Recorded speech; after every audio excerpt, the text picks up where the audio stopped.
So back at the beginning of this week when it was roughly 16 degrees out Fahrenheit in the morning, unlike today which is about 42 and going to be getting a half-inch of rain. Be nice if Mother Nature would figure out a day in mind. I got a light pop up on the EVIC saying coolant low, and if I scan the truck with the edge, get a P2560 code. Go into that, it says engine coolant low, touchscreen to continue, blah blah blah. So that prompted me to check the coolant level, of course, which on these new trucks you do not get a radiator cap where you check the coolant. It is now back here in this little tank deal. And if we look down there, you can see basically the seam of this tank, which is like this thing here, is roughly where the high mark is. So this thing is a fair amount low.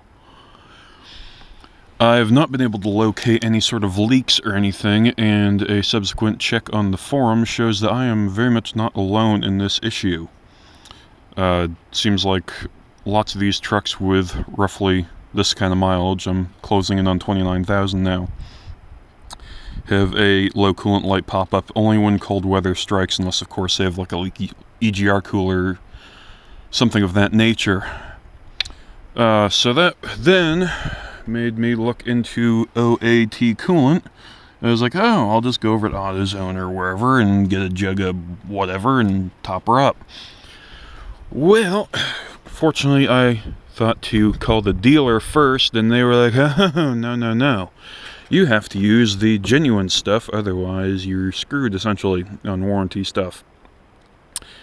So I said, well, how much is a gallon? They wanted $52 for this exact same thing. I said, try that again?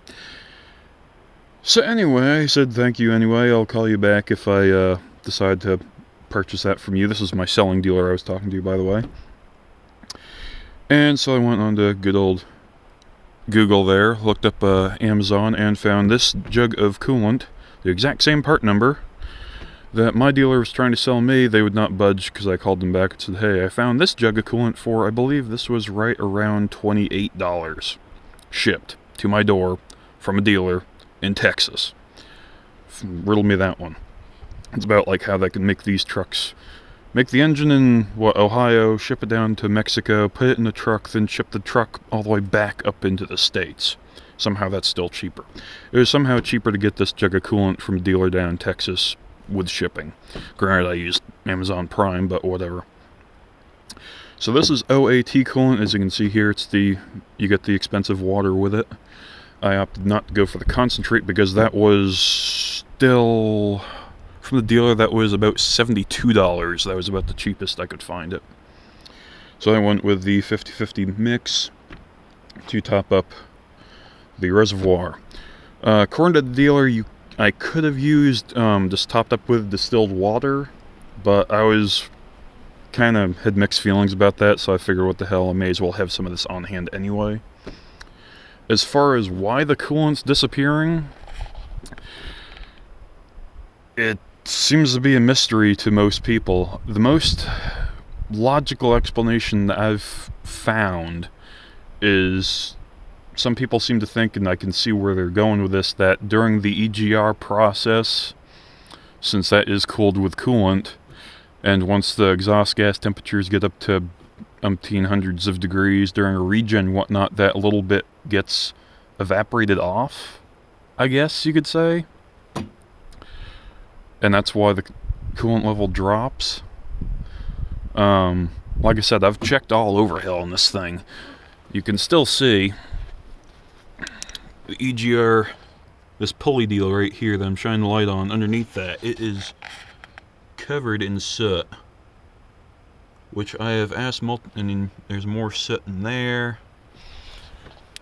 So I mean, there's leakage of that nature, and I have asked the dealer multiple times, hey, what's going on with that? Oh no, it's normal.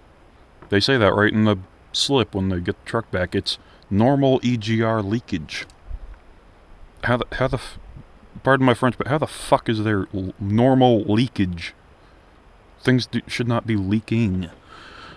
And I am once again not alone in that particular part leaking, and it must be a defective piece because there have been a few people on the forums who have had the entire EGR cooler, I'm not sure the cooler actually, but this whole pulley assembly, this crossover tube, all the gaskets, everything changed.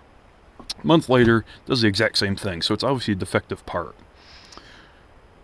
But anyway, back to the coolant. I don't know where the hell it's going, why it's leaking. This truck is now, a little over 2 years old now, and almost 29,000 miles, so I mean, if that's all it's leaked, or lost, I guess that's not too terrible every 2 years to top up the coolant. I mean, realistically, I shouldn't have to top up the coolant, but I don't know.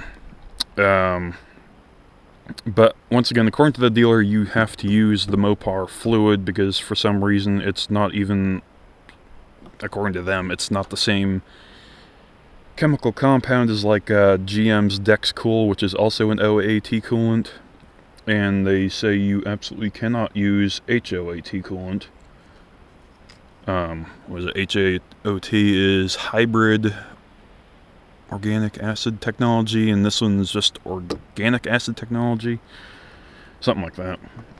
I'm obviously not a coolant expert by any means. I'm just sort of going by what I'm reading and what the dealer tells me and looking between the lines, if you will.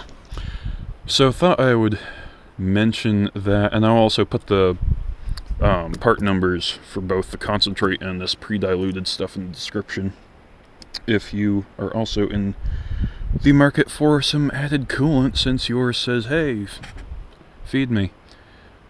And once again, it's just as simple as popping the cap off, dumping some in. I would assume, since it's a pressurized system, not to open it when it's hot. You know, same as like a regular radiator cap. But you can see, I don't know if you can, that blue line there is obviously from the factory, as to where the assembly people there filled it up too, and then marked it with their little blue paint pen there. And it's down, I mean, that's above the mold mark there on this jug, and is, I don't know, about an inch below that at this point. I mean, that's a fair amount of fluid. So I'm just going to keep an eye on it. And we're supposed to get some cold weather end of next week, so see if it drops down and go through a couple more regen cycles, see what happens. So anyway, thought I'd make a semi-informative video on that subject. Thanks for watching.